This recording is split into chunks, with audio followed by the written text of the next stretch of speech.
Hey y'all, how you doing today? Okay, back out in the garage, and yesterday I had been working quite a bit on my Ramcharger. If you remember from previous videos, I've been doing a lot of work with distributors and points ignitions and even electronic ignitions, the Mopar points and electronic ignitions. So, um, and yeah, flip the camera around here. This is the distributor from, I guess you could say, an experiment. But I got that one working just fine. No issues, no problems whatsoever. Um, and it really helped me out a lot to help me understand how the wiring was done on this and what needed to be done on a vehicle. Okay? So, then I went and had this printed out. I had this picture on my phone. The problem, however, is when you have something like this on your phone, you have to go into settings and you have to set the phone up so that it stays on for more than 3 seconds at a time. You see what I'm talking about? So this is why I so you got to have it printed out on paper. So if you don't, you're going to be driving yourself crazy. So, but not going to be working much in the garage today. Going to be working a lot more. About tripped over something. I'm going to be working a lot more outside on the Ramcharger. Okay, and I'm going to also be working on this a little bit. This radiator, it's a 3-row core radiator. Got out of the salvage yard. I think it's pretty good. I don't see any major issues with it. I'm going to, it was holding water, coolant, antifreeze, and I'm going to be soldering these back on, which is a common issue with a lot of those. I've seen that happen before, but I'm going to go ahead and brace you for the Ramcharger. It's not what you would call the nicest or the prettiest, and the wiring in here is a little bit well, yeah, let you see for yourself. It's scary. So I've got a lot of work to do to get this all straightened up, and I'm going to have to bolt down the ballast resistor. And I got this system working. I got this ignition system working just fine. But I've got to do several things to get this vehicle back up and going and on the road. One of them is I've got to get several things worked out. Like I've got to get all these wires, like all these connectors right here. I've got to get all of those insulated again. This is just tremendously temporary right here. This is just to get it fired up and running. I got to fix that.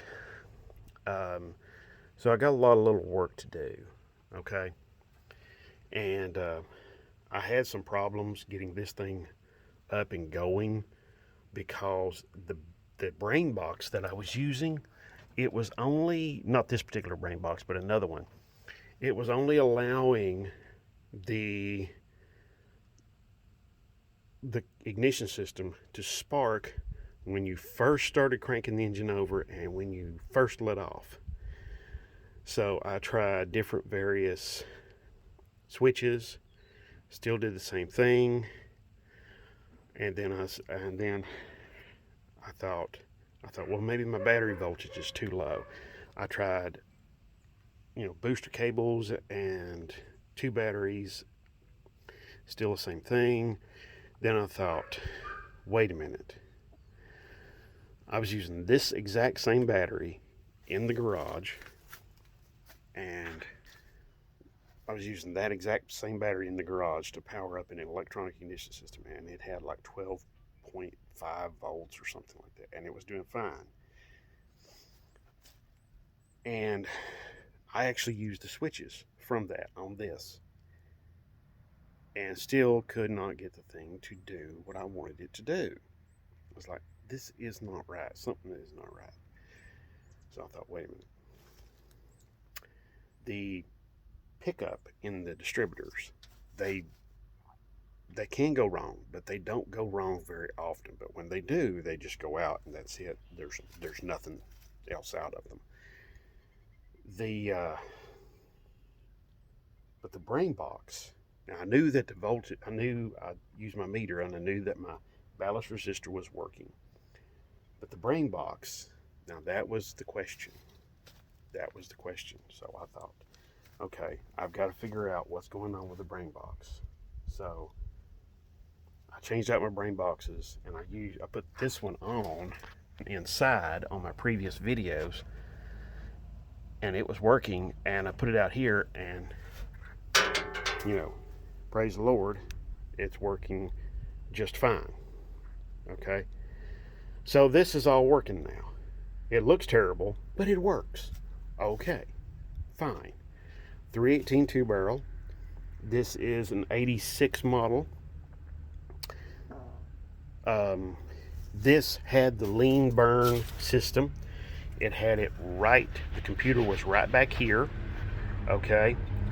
The later Dodge trucks with the Magnum engines also have their computer back here. I know, because my 92 is like that. Here's the actual wire hookups for that lean burn style type computer.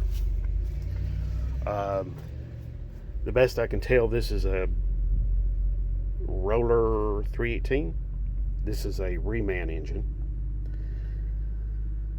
and I've done some work to this engine. I replaced the cam. It's got just a little bit bigger. It's got like probably an RV cam in it, a little bit bigger than stock. But I've got to,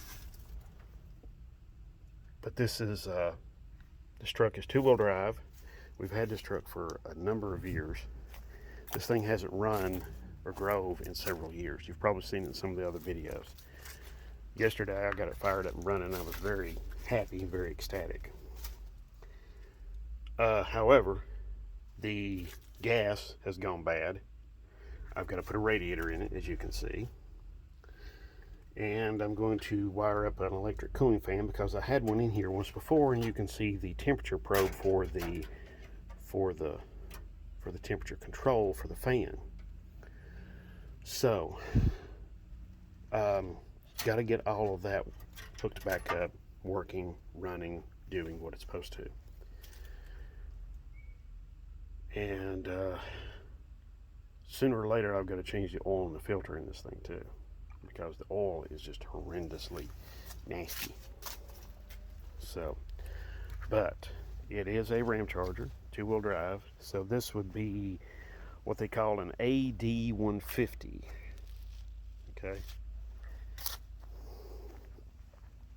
So, yeah, it's an AD 150. I'll let you see the insides here. Now, that is not to this.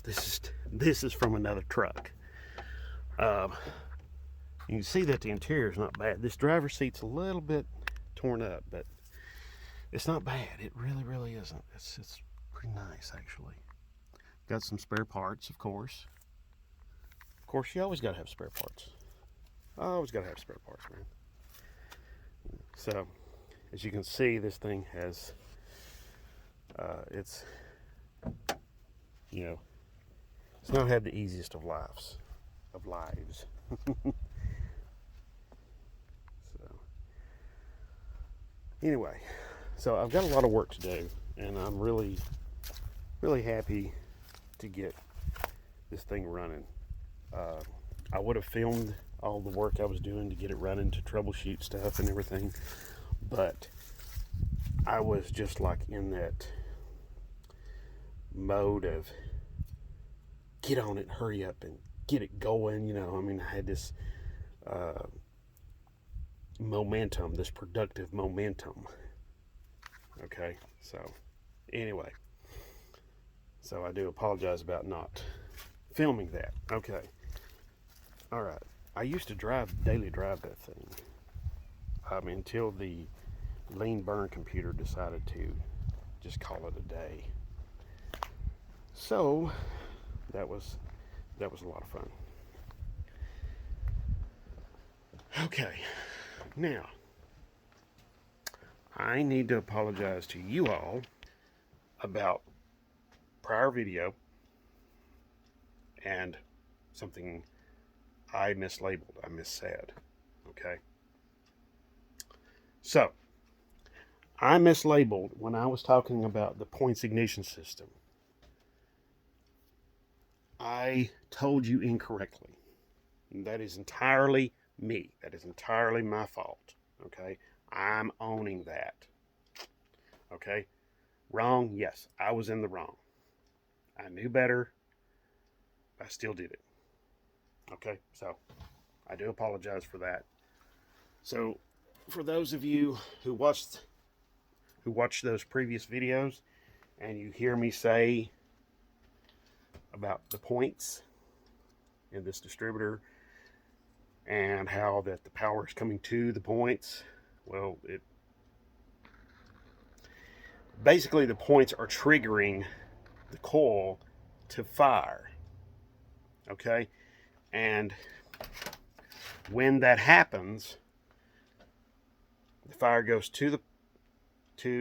from the coil to the distributor cap through the coil wire, the main coil wire. Okay, so fire will come from the coil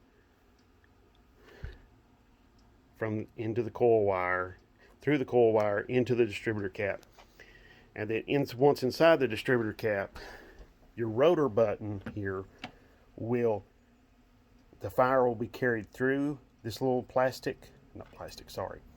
metal, springy metal tang, I'm going to call it, tip, and then it goes into this tip here, which looks kind of copper, has a copper kind of look about it.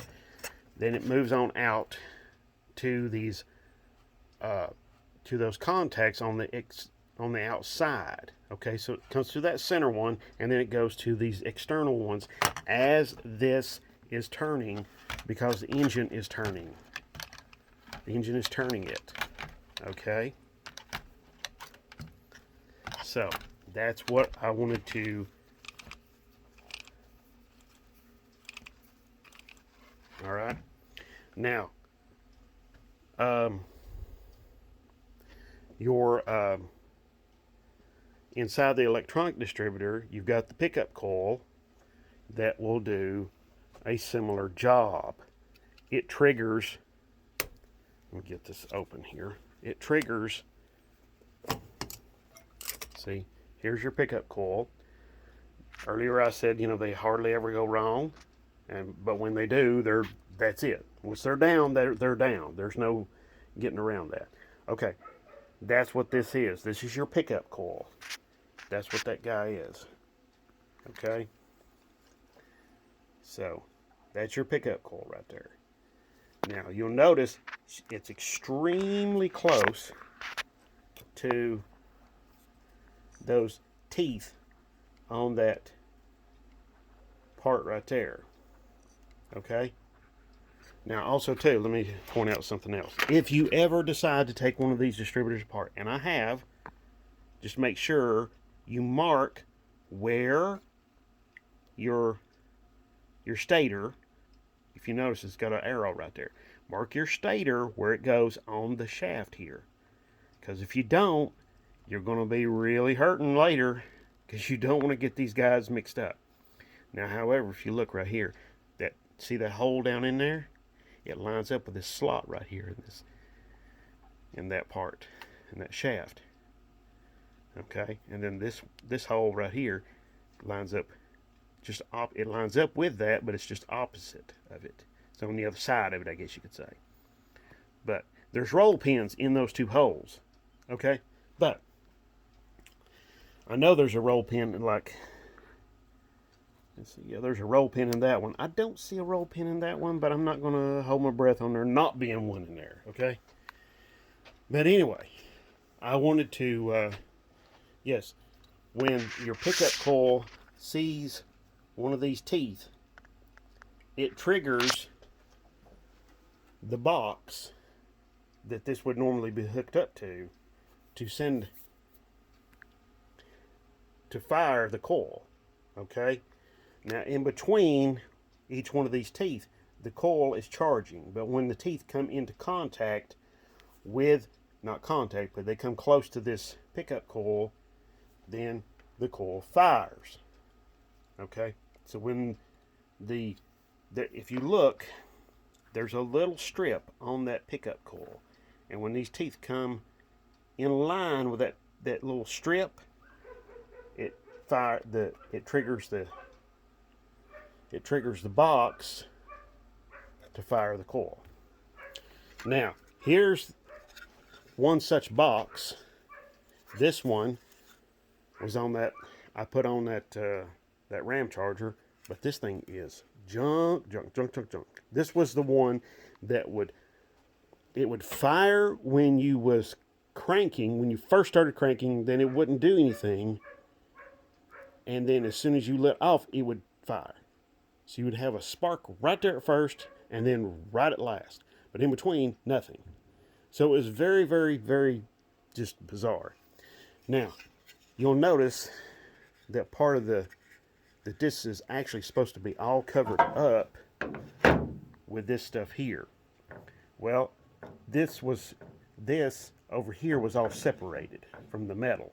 So I took a little screwdriver to pry in there to see what was in there. Well, if you notice, you see that sand looking stuff right there? Well, that's what that is. That's sand. This thing was filled full of sand. Don't know why. Don't know if all of them's like that, but this one was filled full of sand. So, pretty crazy. But this one, yeah, this one's pretty well garbage. I might just hang on to it to see if I can possibly, I don't know, do something different, you know. But who knows? Who knows? Who knows? Okay, but I might take a marker though and write on this, you know, bad. That way I don't pick it up and try to use it myself, you know. Excuse me. Anyway, all right. So I think I've explained myself. Okay. If you still have questions about these ignition systems and how to wire them up, I tell you what. Let's go back out to the Ramcharger, and I'll show you how I wired that one up. Okay. So let me get a couple of things, and we'll go out there, and I'll start getting to work. Okay, y'all, we're back. All right. I'm going to show you how I wired this up and made this work. Okay. This wire goes to 12 volt key on. Okay. It comes over here to one side of the ballast resistor. And if you look, that would be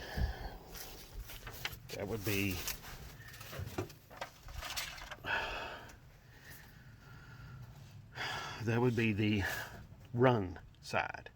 Okay, so this wire, I know it says blue on there, but I'm using an OEM connector. Okay, so this is the run. So it comes to this side of the ballast resistor, goes to there on the hookup there, on the 5-prong Mopar star shaped hookup, wiring connector. I'll get it out in a minute. Okay, then, okay, now these two, okay, they go to the pickup. If you look right there, that goes to the dog leg connector. That goes into the distributor. Of course, that goes into the pickup coil in the distributor. Okay, so we've got 3 wires down. We've got 1 more to go. Okay, now the last one, the black wire goes to the negative side of the coil. Okay, so let me remove this, make it maybe just a little bit easier to see. All right, so I've got my negative side. All right, see over there, that's my negative side. Okay, which is this one right here. Now the positive side is this wire. Okay, comes off and comes over here, comes to the other side of the ballast resistor. Okay, so that's the start side. Okay, now I've got it temporarily hooked up here.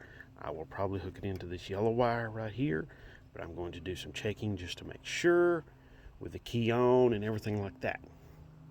Okay, so that's what I'm going to do.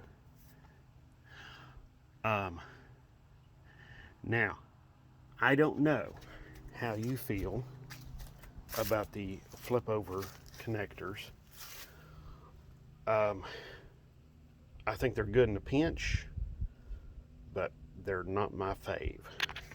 Okay, so what I'm going to be doing is I'm going to be eliminating 2 areas where I've got those flip over connectors. And when I eliminate them, I feel like I'm going to be a little bit safer. It's going to be a little more durable and longer lasting. Okay, so anyway, wanted to get that out of the way and show you all what I'm going to be doing with this truck. Basically, I'm going to get this truck running and driving. This has got, several years ago, I was using this every day. I put all brand new brakes on it all the way around. Brand new rotors, pads in the front, and wheel bearings, and brand new wheel cylinders and shoes, and turned the drums on the back. So I had a lot of work. I'd done a lot of work to this thing to get this thing back up to where I wanted it to, back to a place where I needed it to be and wanted it to be. My original intention was for this to tow the Barracuda to the Slant 6 drag races. Okay, well, that didn't happen. Like I said, the ignition system went bad on this, so I had to do something different. So I started using my truck and the wife's Durango, and that's why this thing has sat. Okay. Also, not only that, but work and kids kind of got in the way too, as well. So, not that I'm saying my kids get in the way, because I love my children, and I wouldn't change a thing about that at all, ever. But there's only so many hours in the day, and that's just the way it is. All right.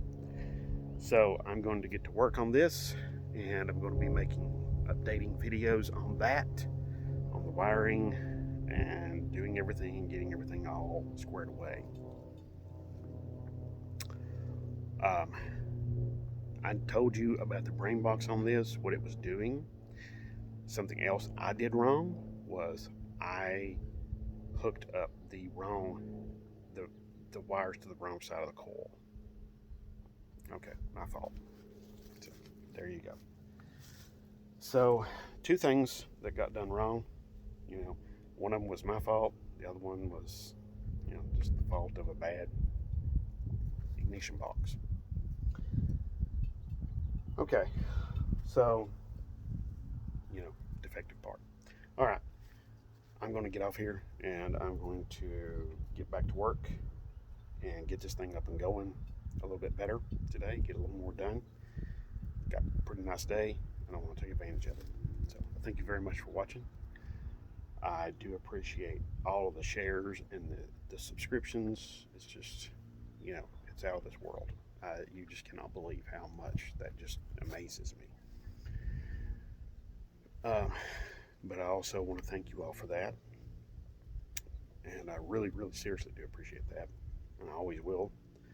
But I also want to thank you all for all the great comments and stuff like that. I love that interaction.